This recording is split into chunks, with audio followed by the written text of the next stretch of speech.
What is up, everybody? Thank you for tuning in to another episode of Haxenhunt. I'm so pumped to talk about the VTM 31 up against the 34. So we're gonna put these ones head to head. We're gonna talk about the pros and the cons, go over the specs, and kind of see what one would fit better in your hand and why, and which one you should choose.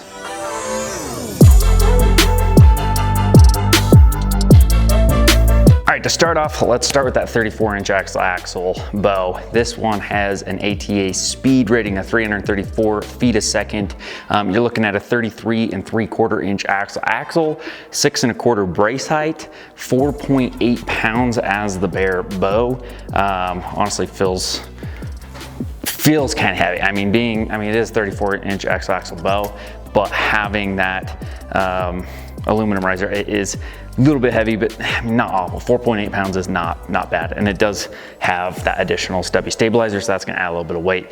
The adjustability of this, you can do 26 inches up to 31 inches, so you have quite a big variety of lengths that you can do for your draw length, and then your draw weight can go anywhere from 30 to 80 pounds. That being said, these limbs do not go 30 to 80 pounds. These limbs go 60 to 70. You got to get the 50 to 60 or the 30 to 40, 40 to 50, 70 to 80.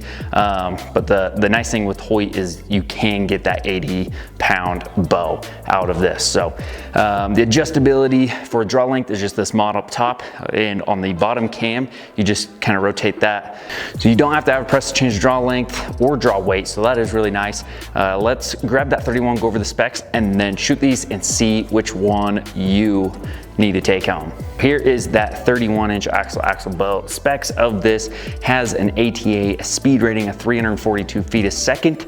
You have a 30 5/8-inch axle length. You're looking at a 6-inch brace height, so you're half an inch shorter, a little less forgiving, but again, it is a little shorter axle, so it makes sense. 4.6 pounds, so you lose 0.2 pounds having a shorter axle. You can adjust this one 25 to 30 inches, so you can't go above 30 inches on your draw length. And this one again has the 30 to 80 pound range that you can adjust this to. This price range on the 31 is $1,349. On the Ultra, it's $1,449. And then just real quick, I just want to let you guys know, quick reminder, I do have my giveaway going on. Few slots left to win 2 bows of your choice, and I'm going to donate $5,000 to our veterans, give them opportunity to get out in the outdoors and do some hunting. So the way you get entered in is go to haxenhunt.com, buy a flag. There's only 300 entries, just a few left, and each flag you buy is an entry. All you gotta do is buy it, you're automatically entered. If they are out of stock, that means it is over. So they are on sale right now for 39 bucks. So head over to Haxenhunt, help our veterans, and let's get them out in the outdoors. And on top of it, you can win 2 bows of your choice. So thanks so much, guys, for all the support on that. I really appreciate it. Let's get back to it. Okay, so pros and cons of the Hoyt. The VTM has, I feel like, a lot of pros and not a ton of cons. A couple cons are more like the accessories, that the Go sticks, like if they're really cool. I mean, you pay like 70, 80 bucks. It works, but you use your cam as that third foot on the tripod. And I haven't really liked stabbing my cam into the dirt. So what I have done is I put like an 11, 12-inch stabilizer up front, and I use that as a third leg. So you have the Go sticks to go down and the stabilizer for that third leg. So it is fixable. And it is nice that they do offer that. I just wish that it would have the ability not to have that cam on the ground naturally. Another con, the integrate rest is like 300 bucks. Is it worth it? Personally, for me, I don't really care, so no. So I would probably spend more money on, see, which one did I buy? The Hamskea Epsilon rest. I like that one a lot more than the Integrate QAD rest. Honestly, there's not a whole lot of bad to say about this bow. The draw is very smooth. It's dead in the hand. It's quiet. The really nice thing about it is adjustable. You don't need a press, like I was saying, to change the draw length, draw weight. Let's draw this thing back and show you guys that draw cycle. This is the 31-inch, set up at 30 pounds. And anchor's really good. Really solid back wall, has a tiny bit of sponge to it, but not bad. quiet, no jump forward, no hand shock, just absolute killer bow. Let's grab that 34, shoot that one. We're gonna shoot them both through the chronograph, see what speeds they are both getting at 30 inches, 70 pounds with a variety of different weighted arrows. And then we're gonna kind of go over what bow you would need in a different situation. All right, so here is that 34. Definitely feel a little bit of a weight difference as far as the overall weight of that bow. Smoother draw, better stringing while having that longer axle. Same dead in the hand, low or no hand shock, and no jump forward on that at all. So both are shooting really good. Don't really have any complaints about the VTM. Hoyt always has a solid aluminum bow lineup that don't really perform bad at all. So that's kind of the quick thoughts. Let's shoot through the chronograph, see what speeds we are getting. We've got a 440, 480, 500, and 520 grain arrow.